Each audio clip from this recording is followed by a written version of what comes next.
You're listening to Speaking Sidemount, the podcast where we talk all things sidemount diving, from equipment, skills, techniques, and sidemount diving expeditions to interviews with some of the world's top sidemount divers.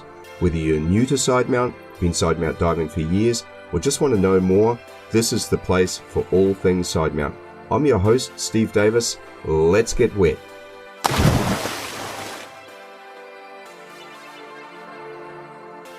Welcome back to Speaking Sidemount. I'm Steve Davis. Well, I've had an amazing past month, highlighted by a brilliant 2 weeks in Mariana, Florida with E039, where I completed Cave DPV and KISS Sidewinder rebreather training. And then to put that all into practice, I did some epic dives in Jackson Blue and Hole in the Wall with Ed before heading over to Sardinia to catch up with Thorsten Velder or Toddy at ProTech Sardinia. We did some absolutely breathtaking dives in the caves of the Cala Gonona area. And if you haven't caught the videos of both of these, then head over to the Sidemount Pros YouTube channel to see some of the action. Now, I obviously haven't been able to keep up my production schedule while I've been away, but for sure I've been working really hard on episodes on the KISS Sidewinder with Ed, plus talking with Toddy about his staggering exploration project Utopia. And we also covered more on the caves of Sardinia. These episodes will be coming up over the coming months. Now, I was able to complete the edit on the current episode where I catch up with Gareth of the Human Diver and author of the book Under Pressure to discuss his application of safety principles taken from the aviation industry and how using these non-technical skills in diving can have subsequent benefits for dive safety. While this is not a specific Sidemount episode, I hope you'll agree that this is seriously important for all divers, particularly those involved in technical diving, be it decompression or overhead environments. Again, my great thanks to X-Deep for their ongoing support of Speaking Sidemount. After 6 years of diving the Stealth 2.0, I finally picked up a new unit while away, and I absolutely love the new BCD colors. I picked up a dark grey model for diving with the Sidewinder, and again, you can check that out in the YouTube videos.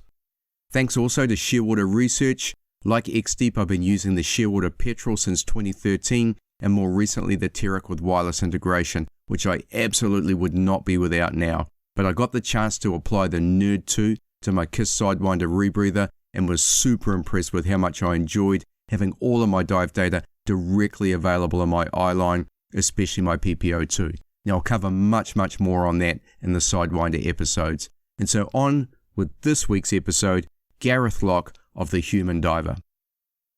Gareth, welcome to Speaking Sidemount. Thanks very much. I really appreciate the invite.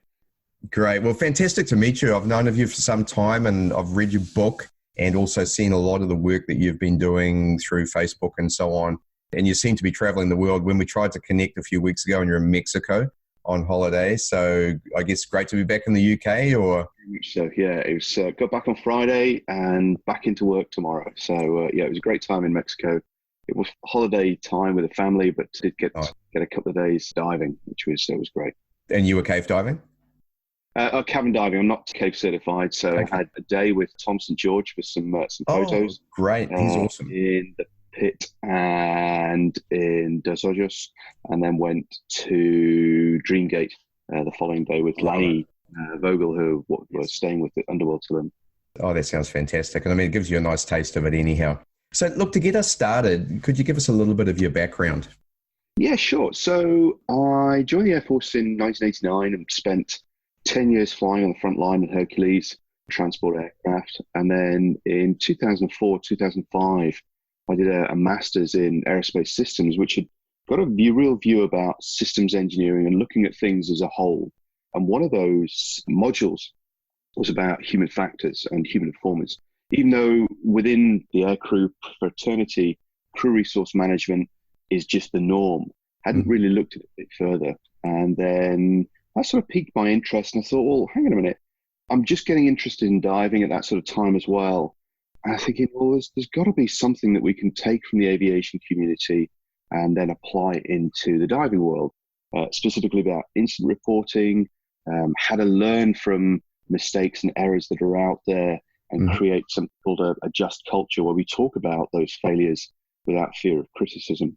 That sort of got my interest going and I started reading more and more about it.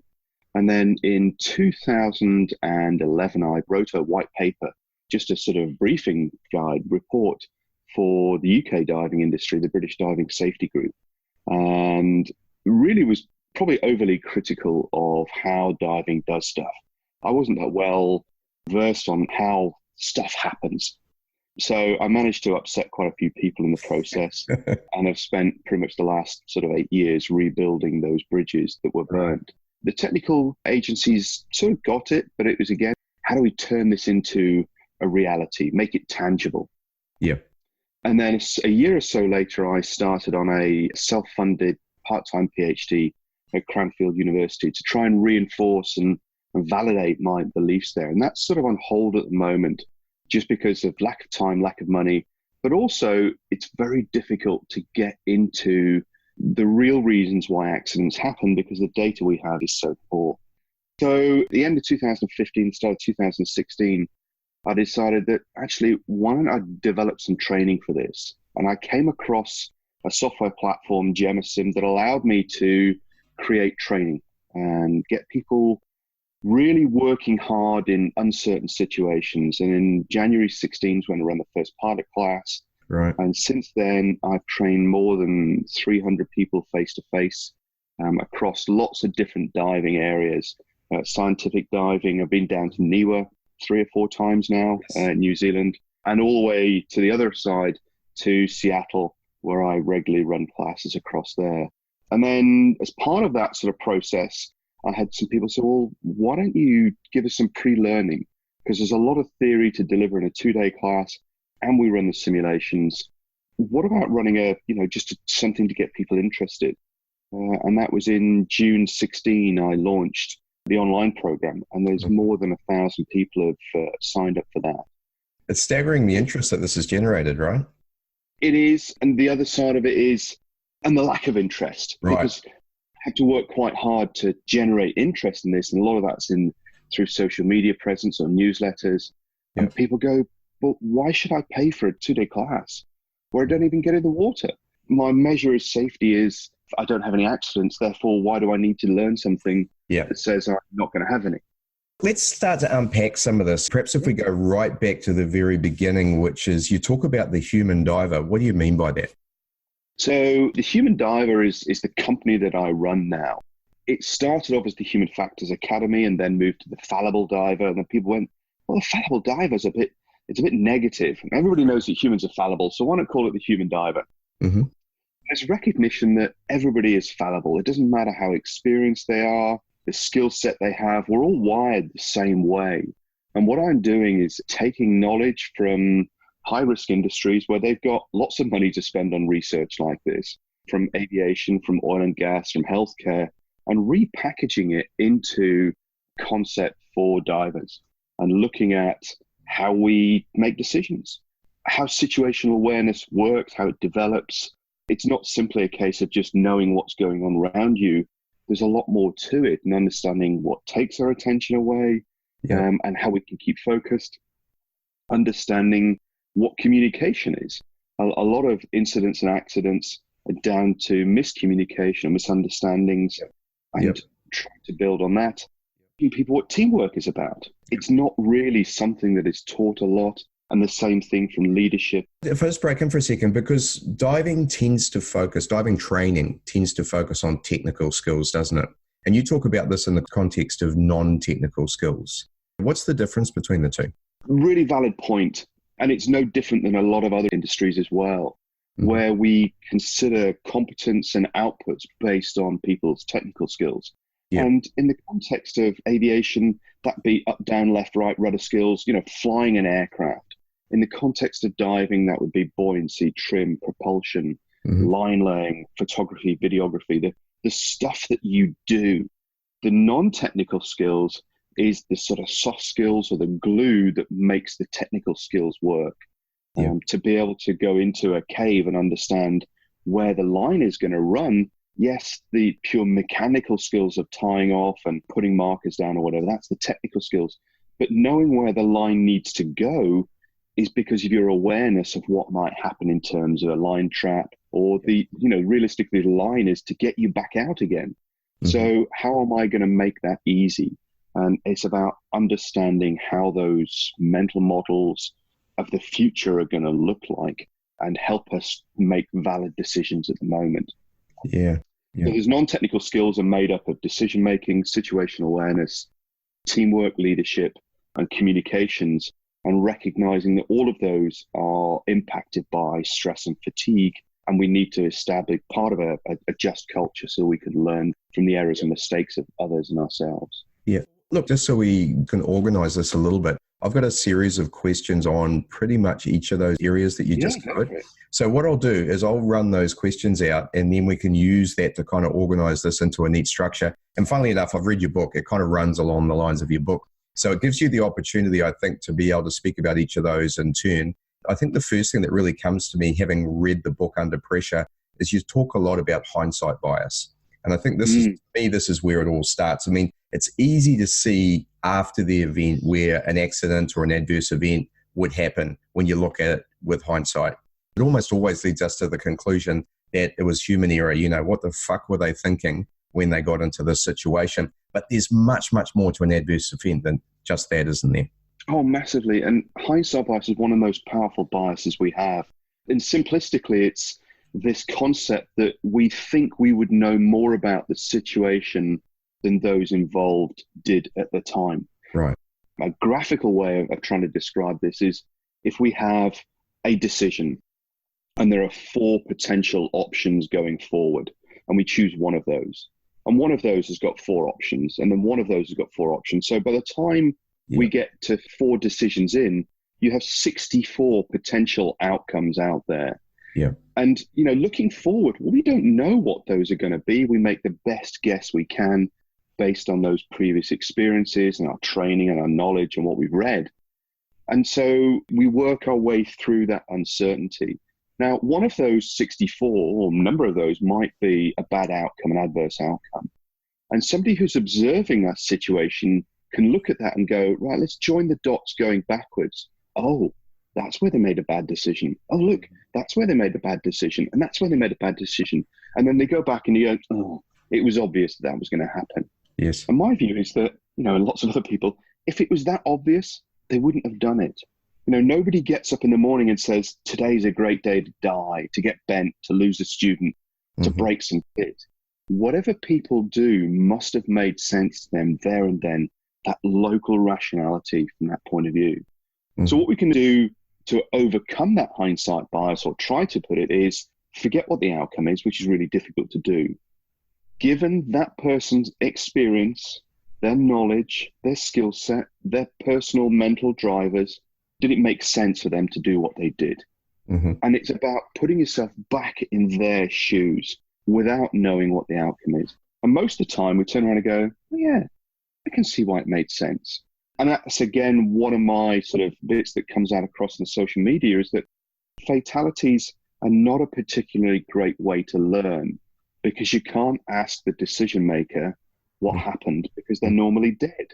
Yeah. Whereas actually trying to create the culture that we can talk about near misses, those safe, scary moments, you go, okay, what was going through your mind at that stage? And now we can collect the real story as opposed to the one that we make up because we think, oh, well, they should have done that, or they could have done that. Yeah, because I love that term, the just culture. I think that's taken from aviation, isn't it? Yes, it is, yeah. The ability to be able to self-report incidents or observe safety issues. And despite the excellent case studies that are in your book, I'm sure there's still a myriad of incidents that go unreported. I mean, who wants to admit that they screwed up? Yeah. And actually, I was giving a presentation once, and somebody said, you know, I talked about admit an incident. And they'd studied languages, and even the word admit has a negative connotation, because what you're saying is you've done something wrong and I want you to talk about it. Yeah. So I sort of rephrase that and say, look, let's talk about an event. Let's tell a story to try and get over that. Because it takes a lot of confidence, doesn't it? And it takes that just culture. Certainly I'm sensing in the circles that I move in that there is a real willingness to do that. And I mean, myself, I wrote a prologue in my book about the Canterbury wreck, where I had an incident on the wreck where I got trapped inside there for a period of time, and I was entangled, but I was stuck in place for several minutes. And it was a really difficult experience for me, but I got myself out of it. But I took some steps back and had a look at what caused me to get into that situation. And there were many, many things. And this was way before your book. So I didn't have the benefit of that learning, but I'm going to go back and reread it again and sort of apply some of that on top of it and see if I was actually looking at that in hindsight in the right way. But it's good to be able to share them. And I think it takes some confidence, but it does take this environment of just culture, of a caring community that really does want to learn. And again, we live in this social media environment where there's so many keyboard divers who want to come and jump on somebody who's made a mistake, right? So we really have to try and change that. Oh, big time. And one of the ways that I do through blogs and through my training classes is start off with talking about something that's not related to diving, like walking out the door and you hear the door go click and you go, oh, the keys are in the house now. Right. You know, and it's about explaining human fallibility in a non-confrontational environment. And so when people get the concepts and they go, okay, let's move that across to diving now. Let's talk about, why did you not check your gas regularly? Well, because I was busy doing something else. All right, so how are you now going to start to split your time in that perspective? And all of the incidents that are in the book, and I was really pleased. I wrote to about 60 people and got about 45 stories back. So there's plenty more for the future.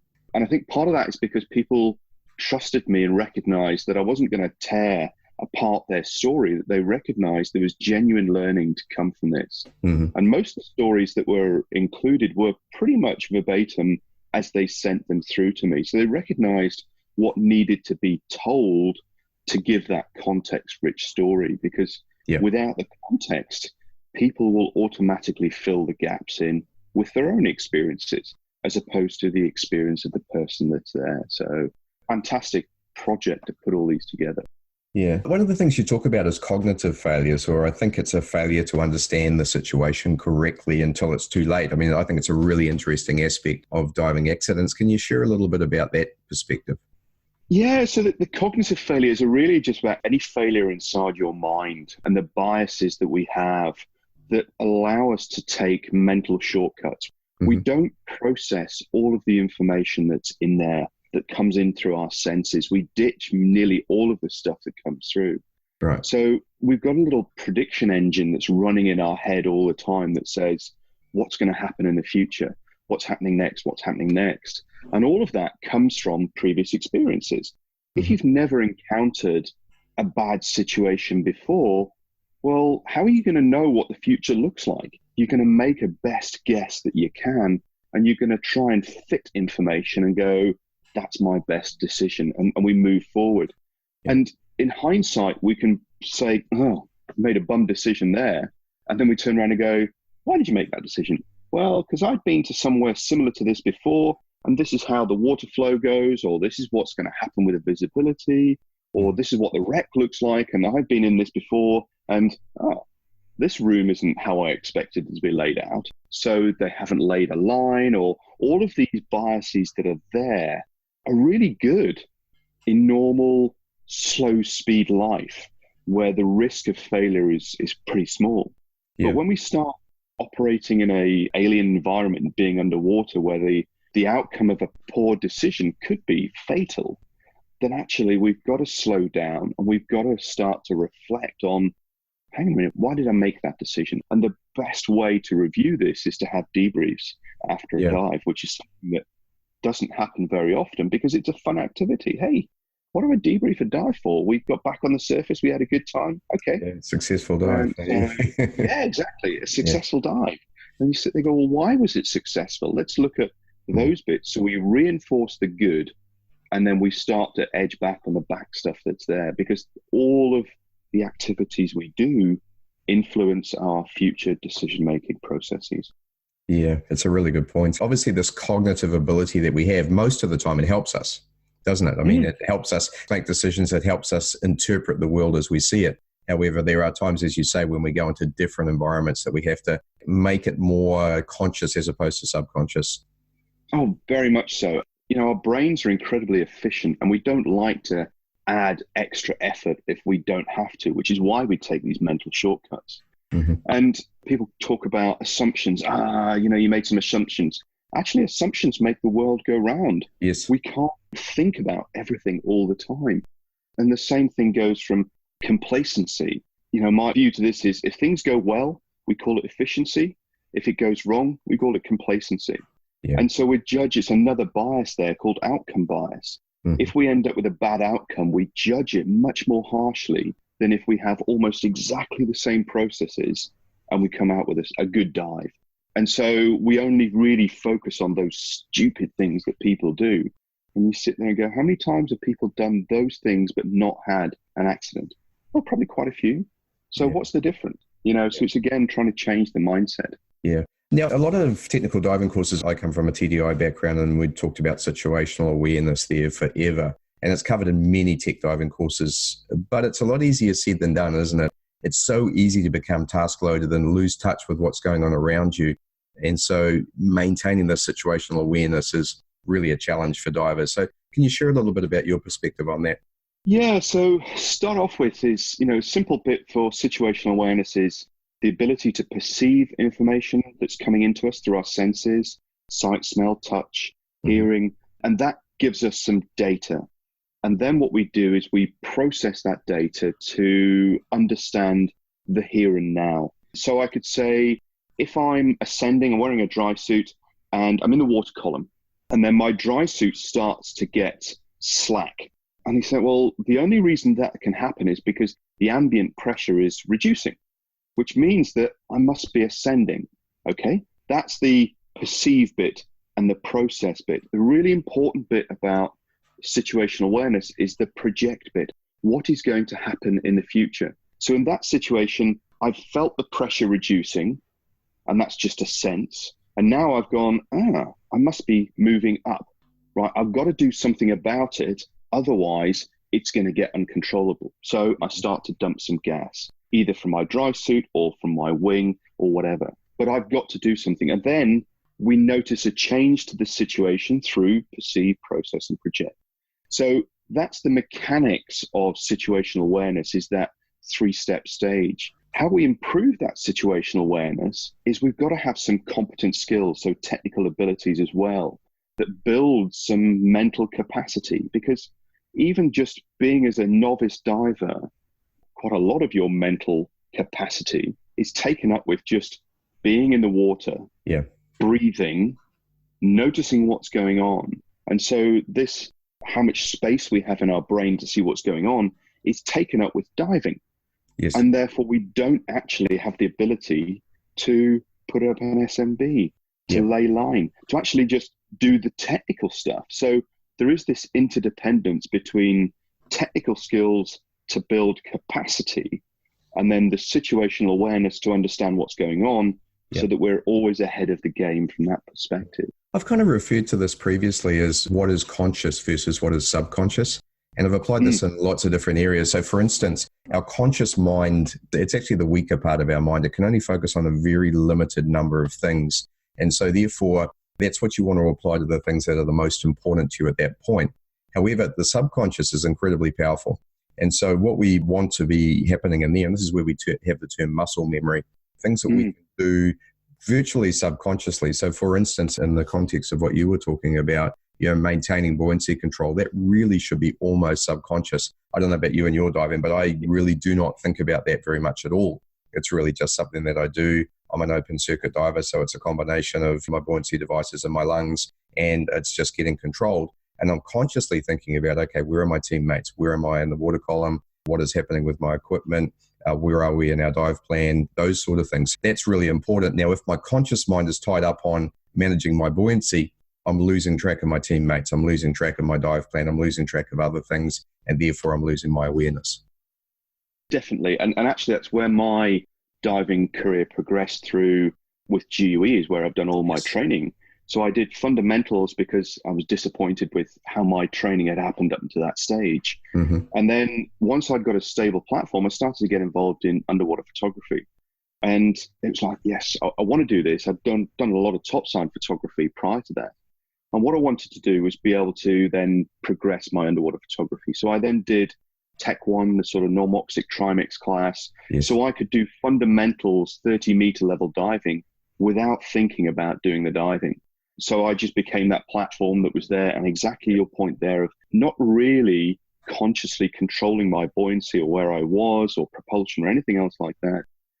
I then said, well, I want to go and do some deeper wreck diving. I want to get some wreck photography. So I went and did Tech 2 as the hypoxic trimix class. So I could then do Tech 1 level diving, sort of 50 meters or so diving, again, without thinking about it.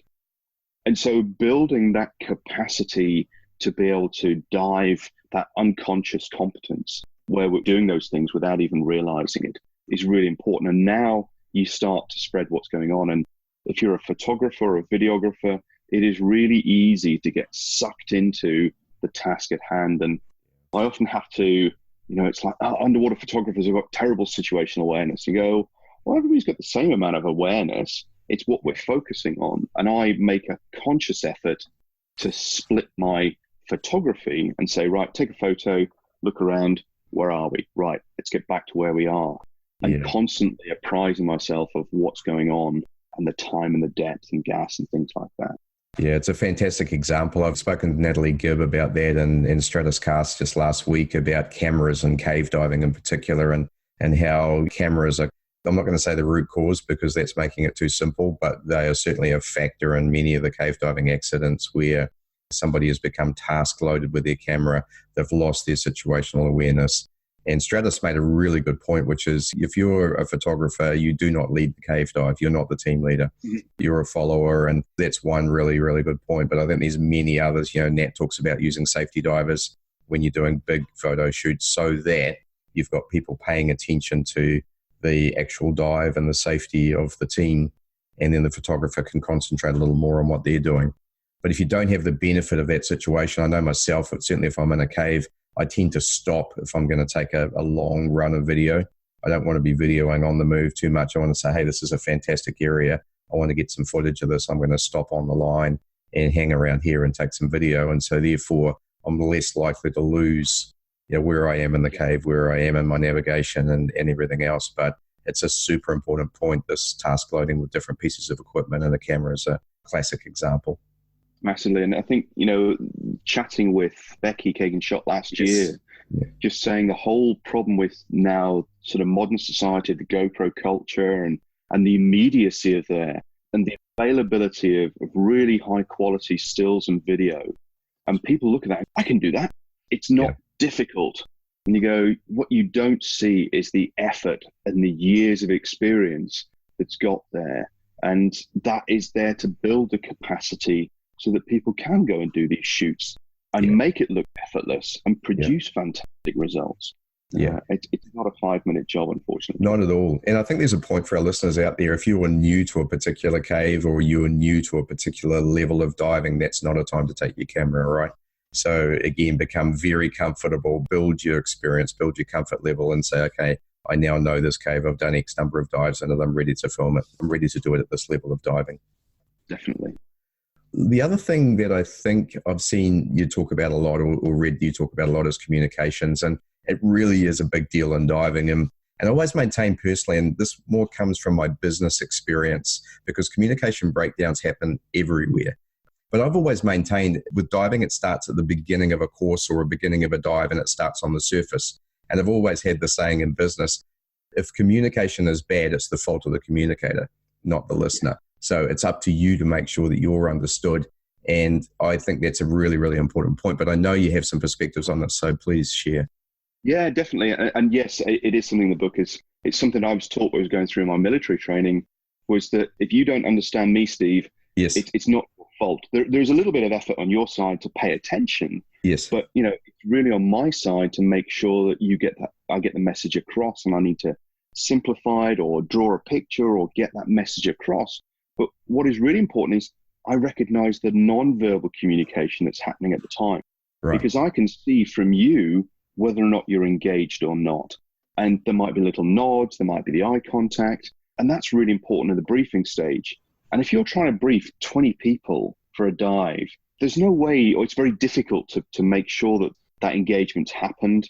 Often the question is posed right at the end that says, has anybody got any questions?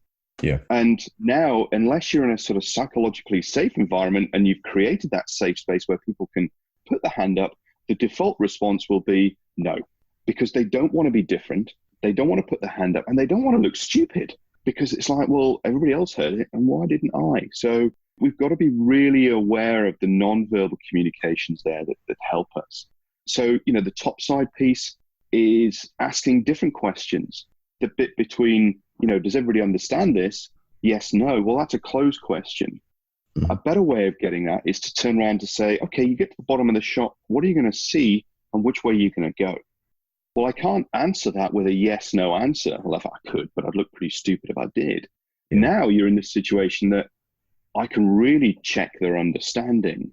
And if they don't get it, brilliant. Okay, I'll go through that again. And I'll potentially draw a picture. I'll do it differently and get that message across. And again, it's not something like most of the stuff that I teach in detail isn't really covered in a training class, either for the instructor development process or for the students themselves. So we really shouldn't be surprised that people don't do these skills on dives because nobody's really taught them how to do it. And even a simple example last week with Tom and Lanny, we were diving in the pit in Mexico.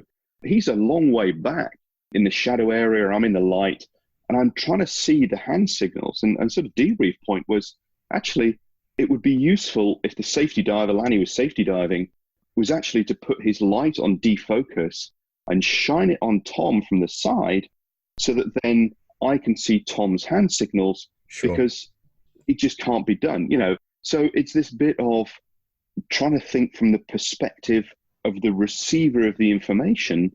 Are they actually able to receive that information? Hey, and let's not lose that gem for a moment. So for all you photographers out there, and I've been the victim of this myself, we cannot see your hand signals when you're shining your camera lights at us.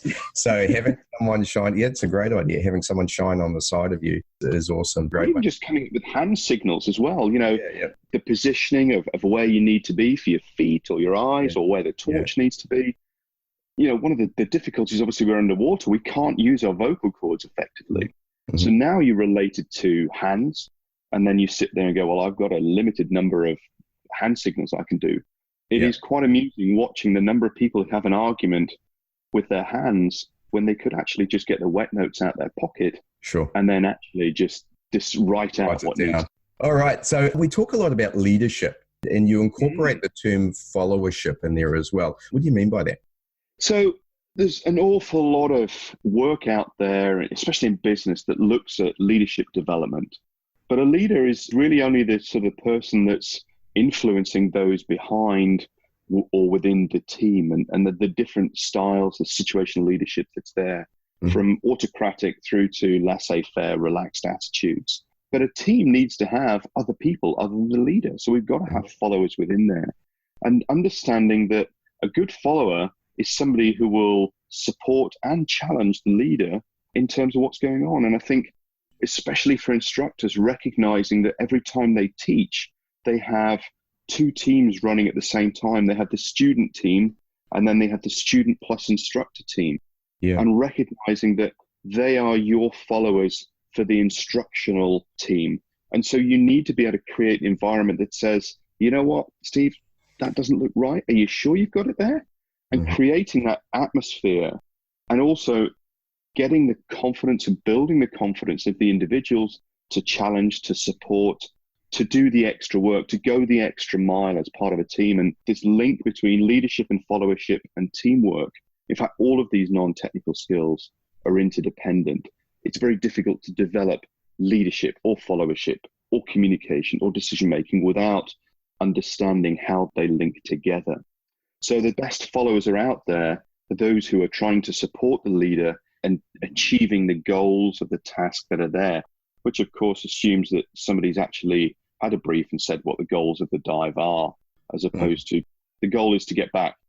Okay, that's a pretty loose goal. It's a very important goal, but it's pretty loose. Yeah. And I guess there's sort of a danger. I mean, we talk about teams and we talk about human factors, because I want to challenge you for a moment. And that is, do you think there's a danger of over-engineering this? We've got a World Cup coming up in the All Blacks, the New Zealand rugby team. Obviously, we're going and we hope we can do a three. Going to win it again, yeah. Well, mate, yeah, maybe. But let's see, this will be a tough one, I can tell you that. But one thing the All Blacks talk about a lot is they talk about clarity of thought and being really clear on game day. By that, they mean understanding their game plan and what each given player's role is within that game plan. Now, a lot of work goes on behind the scenes, but this clarity, I think to me there's a danger in application of non-technical skills where we over-engineer it, we overcomplicate it, and therefore it's really difficult to make it actionable. So what are your thoughts on that? I'd agree. And it's a discussion I have a lot of the time, is this bit that it's potentially an abstract topic that is very difficult to pull the pieces out and the thought process of going there. But what I would say is that if we look at all of the adverse event reports that are out there, there will be a breakdown in technical skills and a breakdown in non-technical skills. A lot of it is about miscommunication, about false assumptions, about not understanding their own biases and taking mental shortcuts when they shouldn't do. The level of application at, say, an open water diver, I would say is very different to where you're going to talk about an advanced trimix diver, because the consequences of making a bad decision there are much worse. So from an open water diver, it would be about for the instructor to create the environment that allows the open water diver to question and challenge and not just go on a trust me dive. Yeah. Because that mindset then carries on into the real world. The same thing for gas monitoring at the open water level, recognizing that they're going to be task loaded. So they're going to have to come up with a strategy or a habit that says, I'm going to check my gas every 5 minutes and make sure that that's there and know what the future looks like. So just knowing how much gas you've got is one thing, but the important bit is, how long is it going to last me? What does that mean to me? Yeah. And what does that mean in the future? Mm-hmm. So you don't have to talk about that is situational awareness, but you can use the concept of situational awareness to say, you know what, if you're distracted, you're not going to pay attention to this. If you don't understand what your consumption rates are, what your depths are, how long it's going to take you and how much gas it's going to take you to ascend. So if I don't know that bit, how do I know what gas to end the dive with? And therefore working backwards and at the depth you've got, how much time I have. Because the old be on the surface with 50 bar, well, 50 bar in what? A 10 litre, a 12, a 15? And how long is it going to take me to get to the top? So, you know, at the open water level, we don't have to talk about these named concepts, but the concepts are really important to understand that. Then moving through to the expedition level and the project level diving, where teams are essential, that clarity of purpose and thought is incredibly important, and operating together as a team, because actually without the team, you're not going to achieve the goal because it's too big for that. And I think for the readers who haven't come across your All Blacks analogy, the book Legacy, all about the All Blacks, is a brilliant book. And, you know, one of the key bits there, I think, which is really hard in diving, is, you know, motto of the All Blacks of no dickheads. That's really hard in a team like the All Blacks. You're not player, you leave. In a diving environment, which is a social activity, it's really difficult to say, you're a dickhead, you're no longer part of our team. Oh, even if they're mates, if they're no good in the water, how do we challenge that? And again, we go back to leadership, followership, and teamwork and communications is, how do I speak to this guy and get a debrief across or some concerns across without pissing them off in the process? Yeah. Because we're not very good at challenging those, and even just generally on a boat. Mm-hmm. How do we challenge people? We look across the boat and you think, that kit is a wreck. That's going to end up as a disaster. How do I go across there and say, I'm just intrigued. Can you explain why it's this way? Because from my perspective, it doesn't look right. And I think there might be a mistake, which is a sort of an incurious attitude, as opposed to walking across the deck and going, you know what, that's going to kill you. Yeah. And everybody goes, yeah, right. And the conversation has just stopped.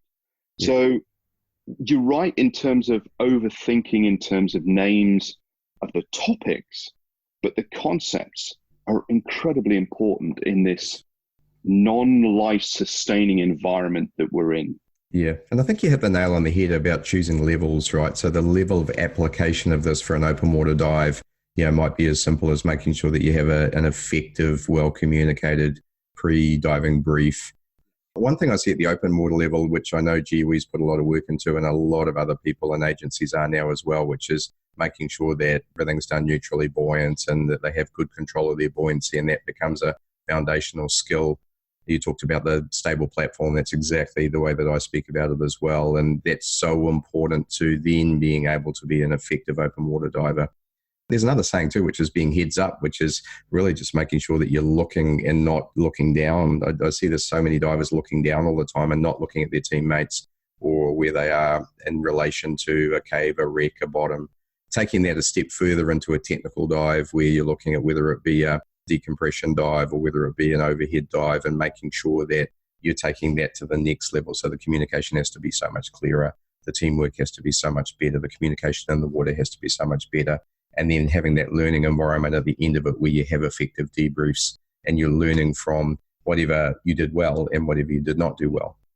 Yeah, and then expedition and project level where not only have you got safety as a factor, but you've also got money as a factor or time as a factor where, hey, we could lose a lot of time on our project, or expedition, we could lose money because of that. So there are obviously factors too, along with making sure that everybody's safe. Yeah, and the expedition one is an interesting bit because now you've got the goals, the money and the time.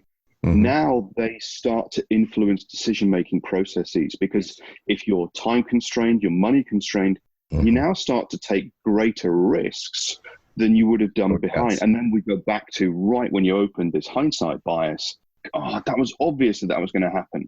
Okay, why did they make the decisions they do? What were the pressures they were under? What were the drivers that were there? Yeah. And now you can understand that rationality. Things like normalization of deviance and back to the Challenger disaster, right? And those sort of things coming into it because of pressures of money and time and so on. It's all applicable. And it's that ability to take concepts from other bits and apply it to our own diving and going, if I'm under these sorts of pressures, I'm likely to take greater risks. Right, I need to up my game in terms of my own reflection and awareness, and just saying, okay, where are we? A simple question at the end of every dive or especially project diving, is what was the greatest risk we took on that dive? We may have come up with some amazing footage in the can, which is no longer a valid analogy anymore, but on the hard drive or the disk. But it's this piece that says, how close were we to the failure line? Do we know how close we were? Come back up on board and go, whoa, that was close. And you go, okay, we won't do that again. How will you know you won't do that again? We've got to pick it apart to how it made sense. Don't just say, don't run out of gas. Yeah, thanks. I must remember that. That's a really common thing. Yeah. Where we look at even just, going back to open water level stuff, the DAN work that they did more than a decade or so ago now, 41% of fatalities, the trigger event was out of gas. Yeah. And what they didn't do is, because when I spoke to Petard and Noble at DAN about this, and they said they had to draw a line in the sand somewhere, because the quality of data gets poorer as you go back in time from these sorts of events. And so they just drew the line and said, right, out of gas is a trigger. And you said, well, why did they run out of gas? Was it because they were task loaded? Were they just not checking regularly? Were they not taught to check regularly? All of these bits are bits that we can change prior to the event itself. And that's really where we need to be going back and looking at those factors. No, I so agree with that. And it is the hindsight bias thing again, isn't it? It's the classic CCR of getting in the water with the unit not even turned on, or getting in the water with the oxygen turned off. That is not something that a trained CCR diver should or generally would do, and yet people do it. And so the question is, why did that happen? I mean, a couple of case studies in the book cover that, exactly those events. I think it's just so interesting to understand how we can become so pressured, lose focus to the extent that we make those sort of mistakes. Definitely. There's a concept in the sort of modern safety world is they've forgotten to be afraid. And your comment about the automatic behaviors that you have because you become very skilled is the double-edged sword. Yes. That actually start to forget those things. And there's a graph that I came across recently that, the level of attention we have in a novel activity is really high. But over a period of time, weeks, months, years, our attention drops because our competency comes up. So actually we become very skilled at something and we're no longer paying attention. So we've got to work really hard at doing those processes like the gas checks, the pre-dive checklists, a brief, and understand that things will change and we've got to look for those changes that are out there. Yeah. So recognizing that fallibility is really what checklists are about, isn't it? Yeah. Oh, big time. this checklists slow me down. Yes, that's the whole point. Yeah. They are there to slow you down. And well, I don't have time to do a checklist. Really? Are you saying you don't have 2 minutes before a dive to get a checklist done to make sure that, especially, rebreather, that all systems are going and you've got life support, that you can get in the water and then at least survive to fix that? And it's like, yeah, well, it might be really rushed. Okay, well, then again, we go back to the teamwork. Go and speak to the skipper and say, can you give us a heads up a bit earlier out and say, right, instead of a 15-minute warning, can you give us a 25-minute warning? So or whatever it is, but look at the situations that created the decision-making process and change the circumstance, because we won't change the human condition. We are wired the way we are. Yeah. And that, the use of checklists is also a cultural thing. Whereas at Oztech earlier this year, chatting with somebody, and they'd had another person come up to them and said, oh, rebreather diver using a checklist. Well, you probably shouldn't be diving the rebreather. And you're just like, really? If those are still there, and just saying, look, I'm fallible, I make mistakes. This is one way of reducing the likelihood that a mistake will happen. The checklists themselves are not infallible because of other stuff that happens, but they do take a big chunk of the error margin out so that we've got more capacity to deal with other things. Yeah, I agree completely. And just understanding that the checklist is there because of the consequences of getting it wrong. At least in my mind, they cover the main things that may kill you, for instance. Make sure you do this, make sure you do this, make sure you do this. Yeah. And then I guess we have to just focus, make sure that we are cognitively switched on as we're doing the checklist so that we don't gloss over it and just tick the boxes without concentrating on what it is we're doing. Exactly. And actually, a lot of that goes into checklist design. You want something that's maybe 5-7 items long, and then maybe 3, 4, 5 words on those items. And that's it for a pre-jump check. What you don't want is lots and lots of stuff, because people won't use it. Yeah.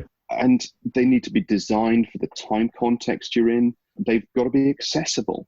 And you've got to recognize that you've got to have some mean of ticking it off as you go along, or move your thumb along in a time to how you're doing it.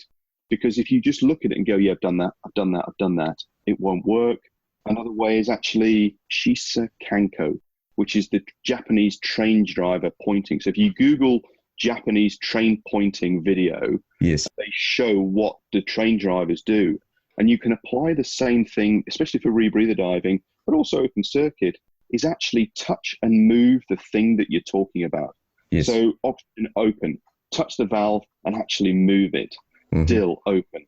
And oxygen in, the PO2 rises, squirt it in and watch it. So actually you get an action and a response, and you say out loud what you're doing. And people go, you're a bit weird.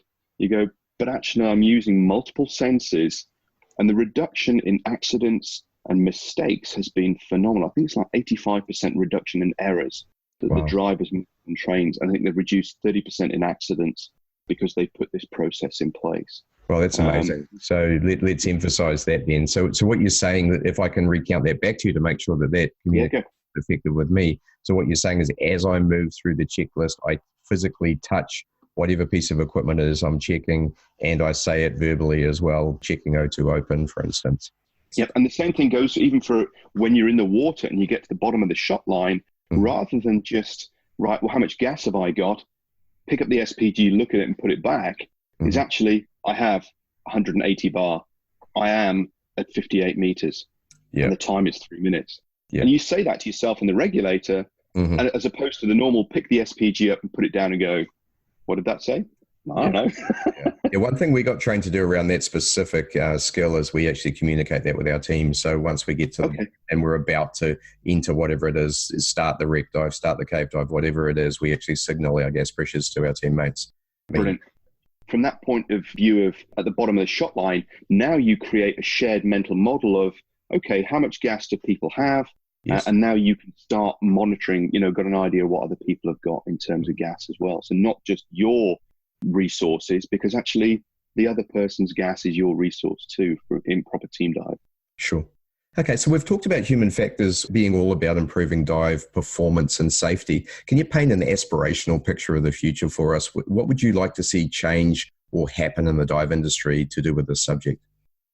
So there's a couple of bits I would say. One is that I don't teach the classes I do, that actually this material is just embedded into training agency materials as opposed to a standalone activity, which is where things have moved to in aviation and starting to move in healthcare, is that it's just part and parcel of how we do business. It's also recognizing that human factors is much bigger than just the non-technical skills that we've been talking about. It's about designing systems for human fallibility. And that's starting to come on now in terms, especially the rebreather world, that you can only connect hoses a certain way, that there are certain standardizations that are happening which reduce the likelihood of error. So embracing human factors at the bigger design, manufacturing, course design type level as well. And then finally, what my 5-year goal would be is to actually produce and have used a global incident reporting system that allows incidents to be captured and reported and actually define what an incident is to start with. That's a research project I'm on at the moment. The reason why to have it at such a large level is that the diving community is really quite small, and it's quite hard to hide, especially serious adverse events. And when you talk about little communities, one of the first questions is, who was that?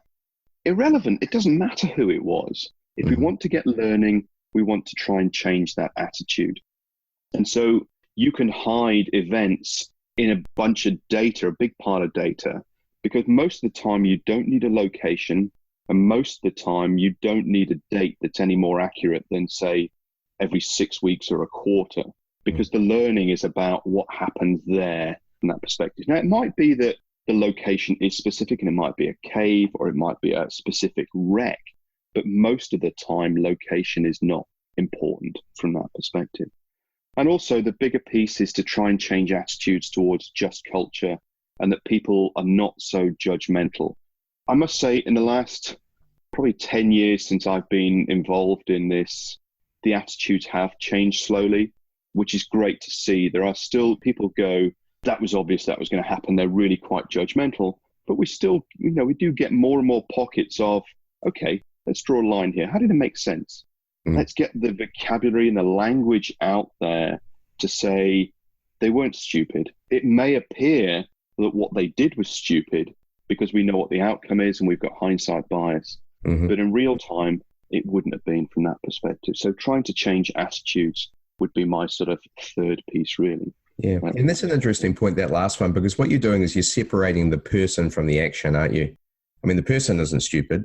What they did might have been stupid. And then you say, well, why did a relatively sane person, in some cases, they're very, very highly trained, very experienced divers, why did they do that? Definitely.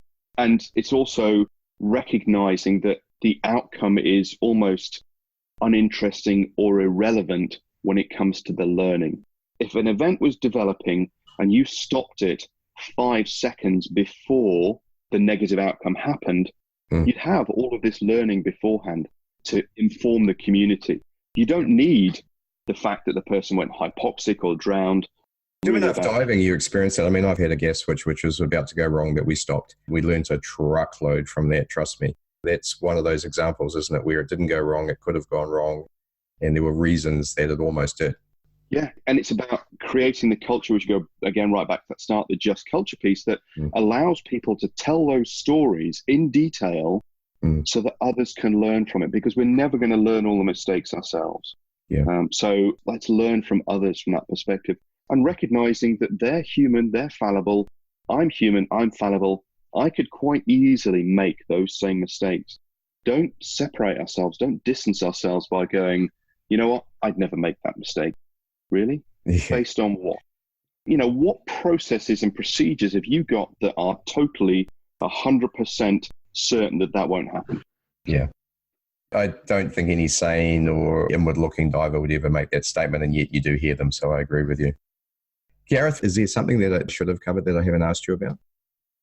I would just have to put back is, what's the biggest challenge you have in your diving instruction that relates to human factors, and see whether or not I can sort of help, because I find it much easier to answer a question than it is to proffer a solution. I think that's an awesome question. I think one of the things that, and this comes up from a very recent course that I ran, one of the things I really focus on with my students that they tend to struggle with is maintaining awareness of what's going on around them when they're completing a skill. So for instance, I quite often see students doing a valve drill and their heads are looking down at the bottom as opposed to looking up and maintaining awareness of their teammates, their level in the water column and so on. So that's something that I find almost every course I really need to focus on is this kind of heads up attitude, because there's such almost a muscle memory of looking down when you're doing something. Okay, that's interesting. So go back to why is that's happened? Do they normally come in, as you said, from the muscle memory that they haven't done that? If they're doing other drills that are less task loading, do their heads drop as well? Yeah, probably not. Okay, so giving them almost a secondary task. So, Yes. the idea of that heads up piece is so you can keep an eye on your buddy whilst you're, or around you whilst you're doing that task. This can be learned quite easily. I'm moving my hands on the video. So to do the muscle memory of the skills itself is relatively easy to learn. Now it's giving them the bit that says, right, I want you to tell me what is on the other diver's mask. Give them a visual that requires them. And this came from, I'm trying to remember what the book was, but he was talking about a tennis player with their coach. The coach started off by saying, keep your eye on the ball. Well, you keep your eye on the ball all the time when you're playing, even if it's subconsciously. Tell me how high the ball crosses the net. Now I have to really track the ball and have an idea of what. And that still gives me time to then get my racket ready to go. So giving them a task that requires them to look somewhere and give you the answer. And if they notice they're not doing, you're concentrating too much on the hand skills, which is basically why your heads are dropping, because you haven't got the capacity to see what's here. Yeah, that's a fantastic tip there. I'll apply that next course. Thank you very much. Gareth, it's been great to meet you, and it's been fantastic to talk about the subject of human factors in diving. And the book has been not a revelation to me, because I think I have a background in the military as well, and also in business, and a lot of the concepts I've kind of come across before. And I certainly was aware of some of the concepts to do with military safety and aviation safety, but bringing it together and encapsulating it into something that we can use as divers, I think has been tremendous and a genuine asset to the industry. So if you haven't, at the very least, read the book Under Pressure, then get out there and read it, because it's a ripping read, and there's some great case studies which amplify the learning, at least I found, on each of the subjects. So seriously enjoyed that. And yes, if there's an opportunity to take a course, they're running around the world. I see them on Facebook each week. So where are you off to next? I've got classes in Amsterdam, Dubai, and Florida. For you. You're going to Ed Sorensen's, aren't you, in November? Yes, I am. Yeah, I've got, I think there's 3 spaces still on that class at Cave Adventure. So I'd like to stay longer. I'm leaving in just under 2 weeks for some training there, and I'll be there for 2 weeks, but it won't quite extend that long. I'd love to stay longer. Well, if I come down to New Zealand, which I've come down fairly regularly, actually. So next time. Well, thanks very much, and I've enjoyed talking to you. Brilliant. Thanks very much, Steve. Take care. You've been listening to Speaking Sidemount from www.sidemountpros.com. If you like the podcast, please subscribe and consider leaving us a 5-star review. If there's something you'd like us to cover on the show, then let us know via our Facebook page listed in the podcast notes. Thanks again, and we look forward to you joining us on our next episode of Speaking Sidemount.